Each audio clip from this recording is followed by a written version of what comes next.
What's going on, 600 and something subscribers? I don't remember the exact number, but I'm sure it says so down there. Scroll down, I'll wait. See that number? That's how many subscribers I have. And if you're not subscribed, while you're there, click on it. Then I can have 1,000 subscribers and I can put ads before my video. So it won't just start with me talking. You'll get an ad that you can see. And if you watch that whole ad, you'll be able to support me financially. Because I haven't made $1 off this thing, but I do it for the passion. Something I'm passionate about is Star Wars, The Mandalorian. It's a hot show.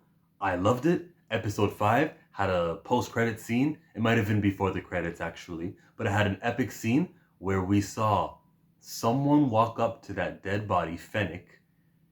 He or she had the jangles, the spurs on their heels.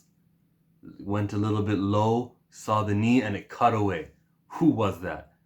There's possibilities. Everyone knows it's probably going to be Boba Fett. That's a signature Boba Fett outfit. Tatooine being the planet where he was taken in the Sarlacc pit. But let me rank the possibilities. I got 4 names for you. Possibilities that would interest me the highest. So number 4, if it's Sabine Wren, that'd be cool. We saw her in the trailer for Mandalorian, but anytime it could be Sasha Banks, I'd be interested to see what she's doing. Maybe she was following the Mandalorian. She would have reasons for that, right? So Sabine Wren is a possibility. Next, I guess out of my 4 names, the third would be Boba Fett himself. I'm not that big of a fan of him. Boba Fett wasn't that cool to me when I watched episode 5 and 6. If I could tell you, this is how I watched them. I watched all of Star Wars in the span of 1 week. Episode 1, 2, and 3. Then I went back in time and I watched 4, 5, and 6.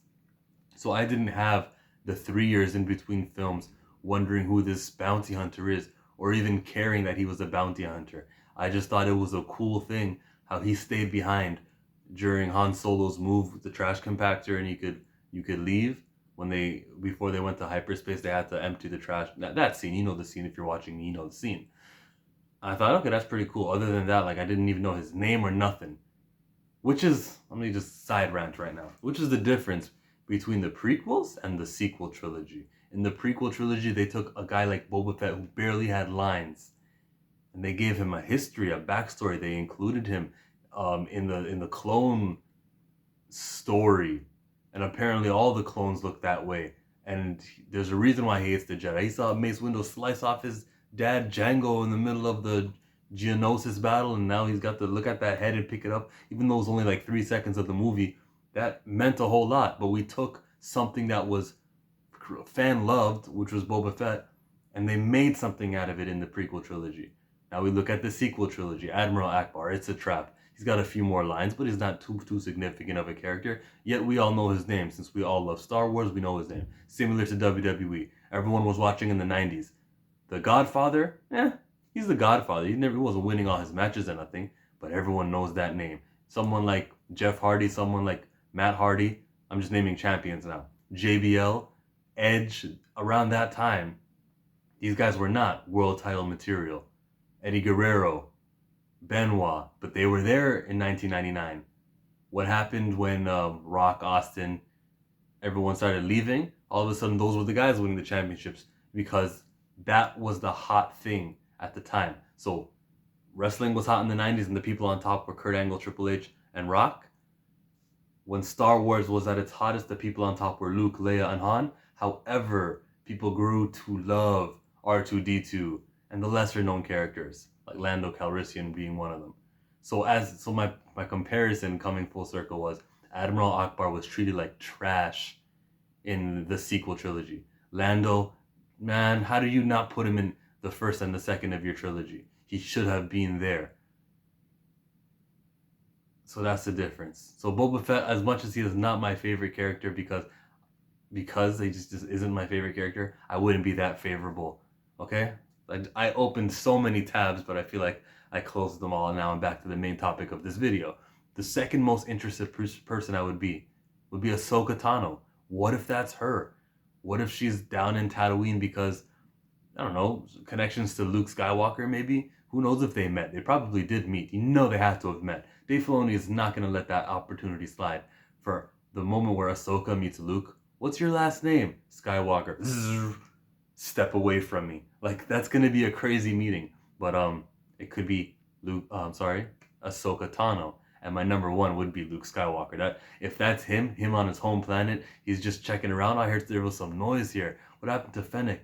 And those are his boots maybe. But if it's a de-aged Mark Hamill, maybe Sebastian Stan, but hopefully a de-aged Mark Hamill will appear in the Mandalorian show just to see what's happening in his own home planet. It's his home, he would be there, right? There's nothing I would love more than Luke to be redeemed. It happens, I know, it happens before the events of walking up to Ben Solo to try to kill him. This is only 5 years after Return of the Jedi, so Ben Solo was only 4 years old. Yeah, if Han and Leia got busy right away. So yeah, this is when Luke is still a good guy. And I can find enjoyment even in knowing what's coming.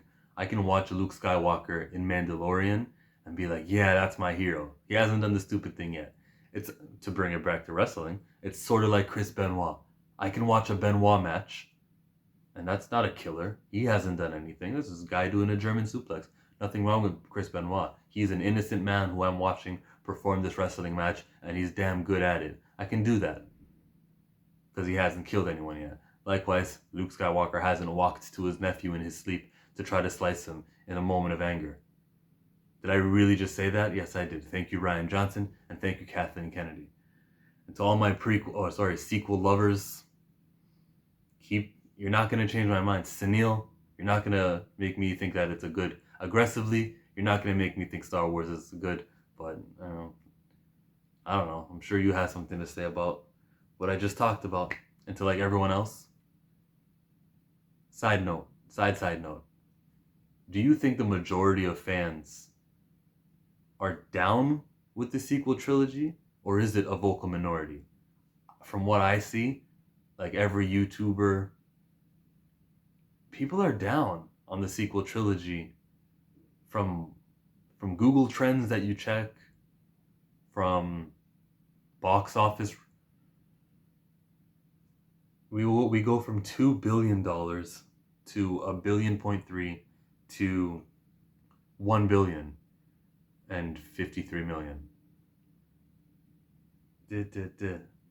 I think it is safe to say that people are giving up on Star Wars, and it is a majority of people who don't like it. Half of $2 billion is a billion, so there's the math right there. Mathematically, I can say that interest is half as much as what it was. So half the fans, anyways. Quick maths. Chillmonger, I'm out.